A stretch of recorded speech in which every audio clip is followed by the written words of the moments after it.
கையிலே இருக்கிறதோ அவன் மீது சத்தியமாக சொல்கிறேன். மறுமை நாளில் அல்லாஹ் ஏற்படுத்தக்கூடிய அந்த ஹவுதுன்னு சொன்னா அரபு, தமிழ்ல அதுக்கு என்ன அர்த்தம்?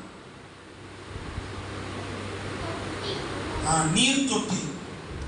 தமிழ்ல என்னது? நீர் தொட்டி அல்லது நீர் தடாகம் அப்படின்னு சொல்லலாம். புரியுதா?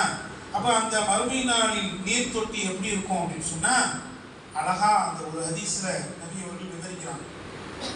அதனுடைய நீல அகலம், முதல்ல அதனுடைய நீல அகலம் எப்படி இருக்குன்னா, ஒரு மாதம் பயணம் செய்யக்கூடிய அளவுக்கு அந்த தூரம் இருக்கு.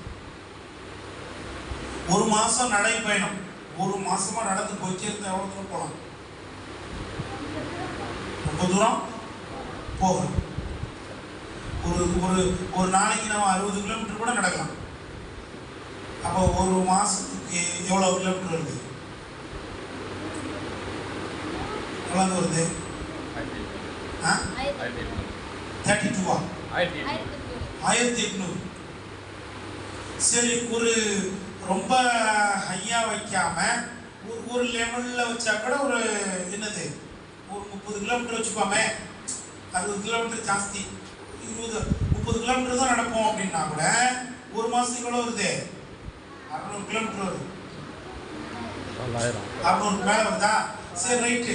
600 கிலோமீட்டர் இங்க இருந்து எவ்வளவு தூரம் தெரியுமா? இங்க இருந்து கன்னியாகுமரி தூரம், இங்க இருந்து துபாய் வரைக்கும் இல்லடா, இங்க இருந்து எவ்வளவு தூரம்? கன்னியாகுமரி தூரம். கன்னியாகுமரி தமிழகத்தின் எல்லை, கடைக்கோடி, 600 கிலோமீட்டர். புரியுதா? இங்க இருந்து கன்னியாகுமரி தூரம் இருக்கு ஹவுது. புரியுதா? அந்த ஹவுதை சுத்தி வரணும்னா கிட்டத்தட்ட எத்தனை 4 மாசம். ஹவுதை சுத்தி வரணும்னா 4 மாசம். அதாவது இப்படி ஒரு மாசம், அப்புறம் இப்படி ஒரு மாசம், அப்புறம் இப்படி ஒரு மாசம், அப்புறம் இப்படி ஒரு மாசம். நபி அவர்கள் சொல்றாங்க, அதனுடைய சுற்றளவு என்பது 1 மாத பயண தொலைவு. அதாவது ஒரு முனையிலிருந்து மறுமுனைக்கு போக, ஒரு முனையிலிருந்து மறுமுனைக்கு போக, அப்புறம் அங்கிருந்து இன்னொரு முனைக்கு போறதுக்கு 1 மாசம். மொத்தம் 4 மாசம். அவ்வளவு பெரிய ஹவுத அல்லாஹ் மறுமையில வச்சிருப்பான். அந்த ஹவுதில அல்லாஹ் வச்சிருக்கிற தண்ணீர், அல்லாஹ் வச்சிருக்கிற தண்ணீர் அது எவ்வளவு சுவையா, எவ்வளவு அருமையா இருக்கும் அப்படின்னா நபி அவர்கள் அதை பற்றி நமக்கு சொல்லி காட்டுறாங்க. அது அபியது மினல் வரிக்கி, வெள்ளியை விட வெண்மையா இருக்குமா. வெள்ளி பார்த்திருக்கேன், வெள்ளியை விட வெள்ளி பார்த்துக்கலையடா, வெள்ளி கொலுசு, வெள்ளி மோதிரம் அப்படியே புதுசா கடையில் இருக்கும்போது பார்த்துருக்கியா? எப்படி இருக்கும்? பளிச்சுன்னு இருக்கும்.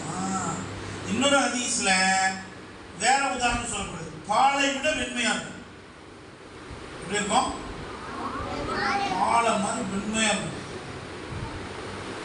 அடுத்து அஹ்லா மினல் அஸலி, தேனை விட ருசியா இருக்கும்.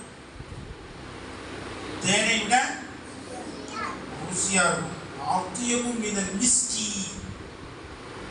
கஸ்தூரியை விட ரொம்ப மணமா இருக்கும். ஆஹா, தண்ணி அல்லாஹ் ஹவுதுல் கௌசர்ல வச்சிருக்கிற தண்ணி எப்படி இருக்கும்?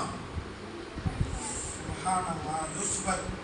இன்னைக்கு நம்மெல்லாம் என்ன பெரிய பெரிய என்னது அக்வாஃபினா என்னது ஃபில்டரு அப்படி இப்படின்னு என்னதோ தண்ணி குடிச்சிட்டு அதை நம்ம பெருசாக என்ன செய்யறோம்?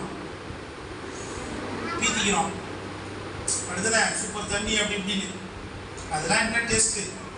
அல்லாஹ் ஹவுதுல் கௌசர்ல வச்சிருக்கிற தண்ணி பாலை விட வெண்மையா இருக்கும், தேனை விட ருசியா இருக்கும், கஸ்தூரியை விட நறுமணமா இருக்கும். ஓகேவா? அடுத்து